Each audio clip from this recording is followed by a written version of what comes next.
there we go. Now we got a nice circle. So this is the Circle Pro 12. This can cut circles anywhere from 2 inches up to 12 inches. So I'm just going to slide it under the cutter here, and there's these black buttons here. They're called friction buttons. So pretty much they stick a little bit above the surface of the grid so that they hold the glass in place. So inside of here, inside of this kind of module, holds a spring-loaded cutting head. So the cutting head will just drop down onto the glass, and by loosening this yellow screw, it drops down onto the glass. So now that the cutting head's touching the glass, I'm going to go ahead and retighten this yellow screw. So now, as soon as I put pressure on this, it's going to be going directly to the glass. So just going to go ahead and do a score.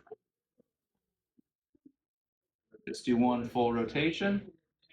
And then once we do that, I just loosen the screw again and push down, and then retighten it while I'm pushing down, and that kind of retracts the cutting head.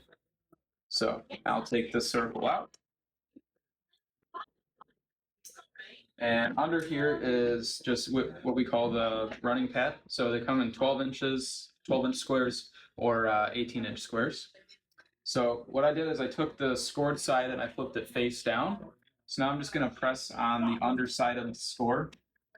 And I'm going to start doing that in the corners because that has the most amount of glass in between the score line and the edge. So now we just got to separate the circle from the glass around it.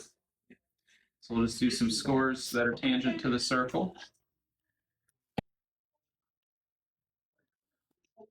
And now we can just use a palm runner again and just press on the back sides of these scores. And I think that should probably be good.